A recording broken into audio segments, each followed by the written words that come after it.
राशिफल 17 जुलाई 2025 आपके लिए एक महत्वपूर्ण और रोमांचक दिन होने की संभावना को दर्शाता है।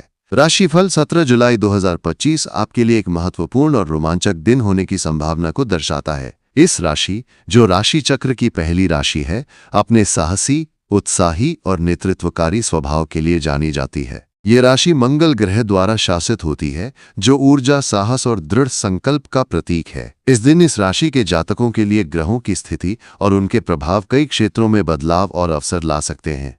आइए इस दिन के राशिफल को विस्तार से समझते हैं और जानते हैं कि ये दिन आपके लिए कैसा रहेगा। 17 जुलाई 2025 को इस राशि के लिए ग्रहों की स्थिति को देखते हुए ये दिन आपके लिए कई मायनों में विशेष रहेगा। इस दिन सूर्य कर्क राशि में गोचर कर रहा होगा, जो आपके चतुर्थ भाव में स्थित होगा। चतुर्थ भाव घर, परिवार, माता और मानसिक सुख शांति से संबंधित होता है। सूर्य का ये गोचर आपके पारिवारिक जीवन में कुछ बदलाव ला सकता है। आप अपने परिवार के साथ समय बिताने के लिए उत्साहित हो सकते हैं और घर में सुख शांति का माहौल बना रहेगा। ये दिन घरेलू मामलों को सुलझाने, परिवार के साथ रिश्तों को मजबूत करने और अपने निजी जीवन में स्थिरता लाने के लिए अनुकूल है। आप अपने घर को सजाने या नवीकरण करने की योजना बना सकते हैं, जो आपके मानसिक सुख को बढ़ाएगा। मंगल, जो आपकी राशि का स्वामी ग्रह है, इस समय मिथुन राशि में हो सकता है, जो आपके तृतीय भाव को प्रभावित करेगा। तृतीय भाव साहस, भाई बहन, संचार और छोटी यात्राओं से संबंधित होता है। मंगल की ये स्थिति आपको ऊर्जावान और आत्मविश्वास से भरा बनाएगी। आप अपनी बात को स्पष्ट और प्रभावी ढंग से रख पाएंगे, जिससे आपके संचार कौशल में वृद्धि होगी। ये दिन आपके लिए नई योजनाएं शुरू करने, अपने विचारों को साझा करने और अपने लक्ष्यों की ओर तेजी से बढ़ने के लिए अनुकूल है। यदि आप किसी नए प्रोजेक्ट या कार्य पर काम कर रहे हैं, तो आपकी मेहनत और उत्साह आपको सफलता की ओर ले जाएगा। इसके अलावा बुध, जो संचार और बुद्धि का ग्रह है, इस समय कर्क राशि में होगा और आपके चतुर्थ भाव को प्रभावित करेगा। बुध का ये गोचर आपके विचारों को और अधिक स्पष्ट और रचनात्मक बनाएगा। आप अपने परिवार के साथ गहरी और सार्थक बातचीत कर सकते हैं, जिससे आपसी समझ और सामंजस्य बढ़ेगा। यह समय अपने विचारों को लिखने, पढ़ने या किसी नई स्किल को सीखने के लिए भी अच्छा है। यदि आप किसी शैक्षिक कार्य या लेखन से संबंधित परियोजना पर काम कर रहे हैं, तो ये दिन आपके लिए विशेष रूप से फलदायी होगा। चंद्रमा, जो मन और भावनाओं का कारक है, इस दिन आपकी राशि के लिए किसी अन्य भाव में गोचर कर सकता है, जिसका प्रभाव आपके दैनिक जीवन पर पड़ेगा। चंद्रमा की स्थिति आपके मूड और भावनात्मक स्थिति को प्रभावित कर सकती है। इस दिन आपको अपने मन को शांत और स्थिर रखने की आवश्यकता होगी। यदि आप किसी तनावपूर्ण स्थिति का सामना कर रहे हैं, तो ध्यान, योग या किसी रचनात्मक गतिविधि में समय बिताना आपके लिए लाभकारी होगा। ये दिन आपके लिए आत्मचिंतन और आत्मविश्लेषण का भी समय हो सकता है, जहां आप अपने लक्ष्यों और प्राथमिकताओं पर विचार कर सकते हैं। शुक्र, जो प्रेम और सौंदर्य का ग्रह है, इस समय सिंह राशि में हो सकता है, जो आपके पंचम भाव को प्रभावित करेगा। पंचम भाव प्रेम, रचनात्मकता, संतान और मनोरंजन से संबंधित होता है। शुक्र की ये स्थिति आपके प्रेम जीवन में रोमांस और उत्साह ला सकती है। यदि आप किसी रिश्ते में हैं, तो ये दिन अपने साथी के साथ समय बिताने और रिश्ते को और मजबूत करने के लिए अच्छा है। अविवाहित लोगों के लिए ये दिन नए लोगों से मिलने या किसी रोमांटिक रिश्ते की शुरुआत के लिए अनुकूल हो सकता है।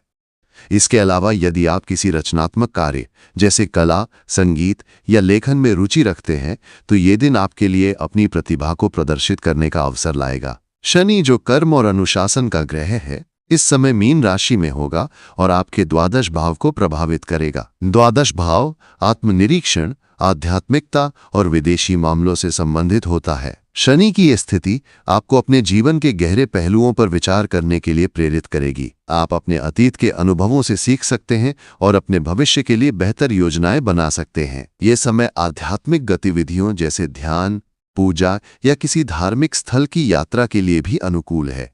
यदि आप विदेश यात्रा या किसी अंतर्राष्ट्रीय प्रोजेक्ट पर काम करने की योजना बना रहे हैं, तो ये दिन आपके लिए सकारात्मक संकेत दे सकता है। राहु और केतु, जो छाया ग्रह हैं, इस समय क्रमशः मीन और कन्या राशि में हो सकते हैं, जो आपके द्वादश और षष्ठ भाव को प्रभावित करेंगे। राहु का द्वादश भाव में होना आपके लिए कुछ अप्रत्याशित बदलाव या चुनौतियां ला सकता है, लेकिन यह आपको नई संभावनाओं की ओर भी ले जाएगा। केतु का षष्ठ भाव में होना आपके स्वास्थ्य और शत्रुओं पर विजय प्राप्त करने में मदद करेगा। ये दिन आपके लिए अपने स्वास्थ्य का ध्यान रखने और किसी भी पुरानी समस्या को हल करने के लिए उपयुक्त है। इस दिन आपके करियर और व्यवसाय के क्षेत्र में भी कुछ महत्वपूर्ण बदलाव हो सकते हैं। यदि आप नौकरी पेशा हैं, तो ये दिन आपके लिए अपने कार्यस्थल पर अपनी प्रतिभा को प्रदर्शित करने का अवसर लाएगा। आपके सहकर्मी और वरिष्ठ आपके काम की सराहना कर सकते हैं, जिससे आपका आत्मविश्वास बढ़ेगा। यदि आप व्यवसायी हैं, तो ये दिन नई साझेदारियों या प्रोजेक्ट्स पर काम शुरू करने के लिए अनुकूल है। हालांकि कोई भी बड़ा निवेश करने से पहले आपको सभी पहलुओं पर सावधानीपूर्वक विचार करना चाहिए। आर्थिक दृष्टिकोण से ये दिन आपके लिए मिश्रित परिणाम दे सकता है। एक ओर आपके पास आय के नए स्रोत खुल सकते हैं, लेकिन दूसरी ओर खर्चों में भी वृद्धि हो सकती है। ये समय अपने बजट को नियंत्रित करने और अनावश्यक खर्चों से बचने का है। यदि आप कोई वित्तीय योजना बना रहे हैं, जैसे निवेश या बचत, तो ये दिन इसके लिए उपयुक्त हो सकता है, बशर्ते आप सावधानी बरतें। स्वास्थ्य के दृष्टिकोण से ये दिन आपके लिए सामान्य रहेगा। हालांकि सूर्य और बुध के चतुर्थ भाव में होने के कारण आपकी मानसिक स्थिति थोड़ी अस्थिर हो सकती है। आपको तनाव या चिंता से बचने के लिए अपने मन को शांत रखने की आवश्यकता होगी। नियमित व्यायाम, स्वस्थ आहार और पर्याप्त नींद आपके लिए महत्वपूर्ण होगी। यदि आप किसी पुरानी स्वास्थ्य समस्या से जूझ रहे हैं, तो ये दिन चिकित्सक से परामर्श करने के लिए अच्छा है। प्रेम और रिश्तों के मामले में ये दिन आपके लिए सकारात्मक रहेगा। शुक्र के पंचम भाव में होने के कारण आपके प्रेम जीवन में रोमांस और उत्साह बना रहेगा। आप अपने साथी के साथ गहरे भावनात्मक संबंध स्थापित कर पाएंगे। यदि आप अविवाहित हैं, तो ये दिन किसी नए व्यक्ति से मिलने या किसी पुराने दोस्त के साथ रिश्ते को आगे बढ़ाने के लिए अनुकूल है। परिवार के साथ भी आपके रिश्ते मजबूत होंगे और आप उनके साथ सुखद समय बिता पाएंगे। आध्यात्मिक दृष्टिकोण से यह दिन आपके लिए आत्मचिंतन और आत्मविकास का समय होगा। शनि और राहु के द्वादश भाव में होने के कारण आप अपने जीवन के गहरे पहलुओं पर विचार कर सकते हैं। ये समय अपने आध्यात्मिक लक्ष्यों को प्राप्त करने और अपने मन को शांत करने के लिए ध्यान, योग या पूजा में समय बिताने का है। यदि आप किसी धार्मिक या आध्यात्मिक यात्रा की योजना बना रहे हैं, तो ये दिन इसके लिए अनुकूल